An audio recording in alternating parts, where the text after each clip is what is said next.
Tuhan bersamamu. Dan bersama rohmu. Inilah Injil Yesus Kristus menurut Santo Markus. Dimuliakanlah Tuhan.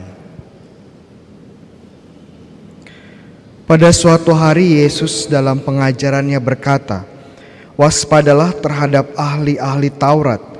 Mereka suka berjalan-jalan dengan pakaian panjang dan suka menerima penghormatan di pasar.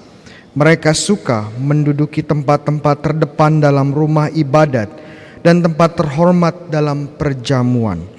Mereka mencaplok rumah janda-janda sambil menggelabui orang dengan doa panjang-panjang. Mereka ini pasti akan menerima hukuman yang lebih berat."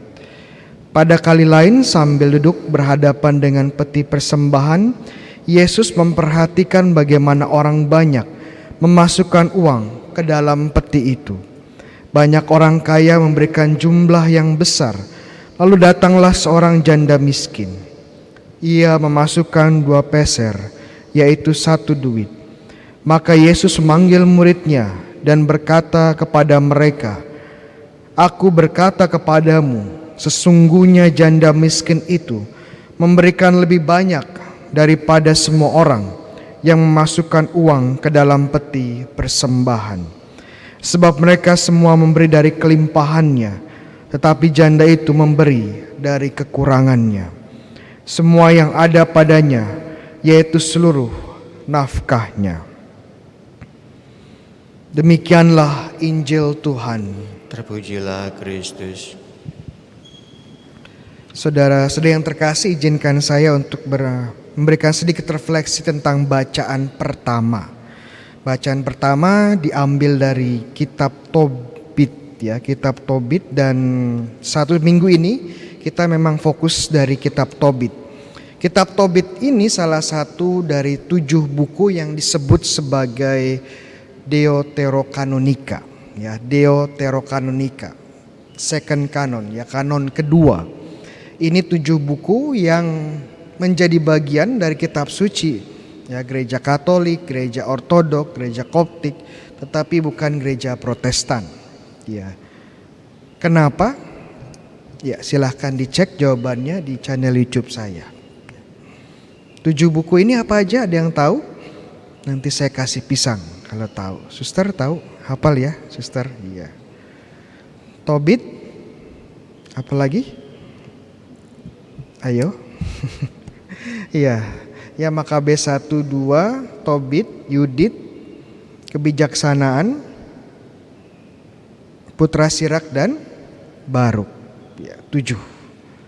Oke, saya fokus di Tobit, dan Tobit ini salah satu buku yang indah karena sangat dekat ternyata dengan iman Katolik. Ya, ceritanya cukup panjang, tapi kalau saya boleh rangkum, ini tentang Tobit. Ya, Tobit ini seorang Israel yang saleh, yang baik hati, dan dia sekarang berada di pembuangan Asyur. Ya, pembuangan Asyur di Niniwe. Dan kebaikannya terlihat, kesalehannya terlihat saat dia sering menolong orang. Secara khusus mereka yang meninggal ya, teman-teman Israel yang meninggal dan tidak dapat mendapatkan penguburan yang layak. Jadi tugasnya ini atau bagian dari apostolatnya Tobit ini menguburkan orang Israel dan mendoakannya. Jadi bagaimana praktek untuk menguburkan orang meninggal, mendoakan orang meninggal, dan juga ya mengunjungi, ya mendoakan mereka, ini sebuah praktek yang sebenarnya sudah ada di Perjanjian Lama. Dan kita tradisi Katolik ya, ini suatu hal yang biasa bagi kita. Nah, Tobit yang saleh ini ternyata terkena musibah. Ya, musibahnya apa? Dia kejatuhan kotoran burung. Ya, jadi hati-hati yang pelihara burung di sini ya. Matanya menjadi buta. Ya, mungkin karena katarak.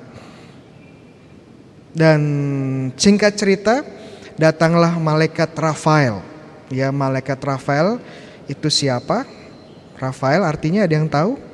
Rafael artinya Tuhan adalah kesembuhanku. Nah, Rafael ini bersama dengan anaknya Tobit, Tobias atau Tobia, mencari obatnya. Ya. Jadi di sini muncul malaikat. Bagaimana malaikat ini berperan sebagai malaikat pelindung. Ya, sangat dekat juga dengan tradisi Katolik. Setiap dari kita memiliki malaikat pelindung. Dan akhirnya Tobia bersama Rafael ya mencari obat, tapi obatnya ini unik ya. Mereka pergi ke sungai, ambil ikan dan kemudian diambil empedunya. Dan kemudian empedunya ini yang dipakai untuk pengobatan mata dari Tobit ya. Memang kalau kita lihat dari pengobatan modern ini agak aneh ya. Agak mencengangkan, tapi namanya juga mukjizat ya. Dan yang menarik adalah bagaimana Tuhan menggunakan ya, sarana-sarana fisikal, sarana-sarana jasmani, sarana-sarana ciptaan seperti ikan dan empedu itu sebagai sarana rahmatnya, sarana berkatnya. Dalam bahasa keren teologisnya, ini adalah sarana sakramental. Bagaimana benda-benda jasmani dipakai sebagai sarana berkat Tuhan. Sekali lagi sangat Katolik. Tapi pada akhirnya yang membuat saya sangat terkesan dengan buku Tobit adalah bagaimana Tuhan mengajak ya Tobias untuk berproses dalam kesembuhannya.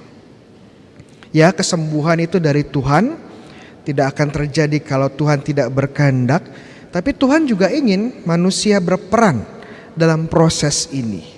Makanya ada perjalanan panjang Tobia, bagaimana mereka mencari ikan tersebut, kemudian mereka bergulat dengan berbagai hal, dan akhirnya sampai pada kesembuhan.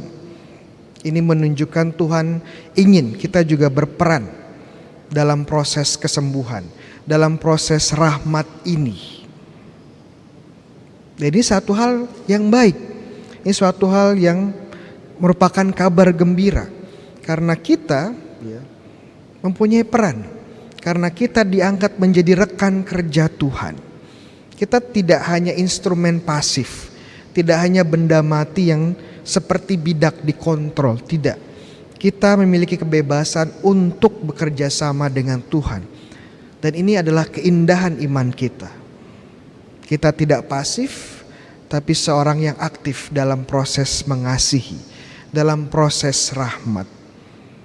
Contoh sederhana dalam kehidupan sehari-hari, ya Tuhan yang membuka pikiran teman-teman. Tuhan Allah Roh Kudus yang menerangi pikiran kita. Ya, tetapi saya punya peran untuk mempersiapkan homili saya. Saya punya peran untuk belajar, mensintesa, merefleksikan dan membagikan kepada kita semua. Tapi sekali lagi yang membuka pikiran itu Tuhan. Tapi Tuhan tidak bekerja sendirian. Dia pakai saya, ya pakai katekis di sini, ya pakai sarana-sarana lain untuk membuka pikiran kita. Dan bagaimana Tuhan bekerja setiap hari, ya bersama kita dalam kondisi rahmat, dalam rencana keselamatannya. Mungkin ini bisa jadi permenungan kita hari ini. Kira-kira Tuhan bekerja dalam hidup kita seperti apa? Dan apa peran kita sehari-hari dalam rencana keselamatannya? Apa kerjasama kita, apa peran aktif kita dalam misi kita, dalam misi Tuhan, dalam hidup kita sehari-hari. Amin.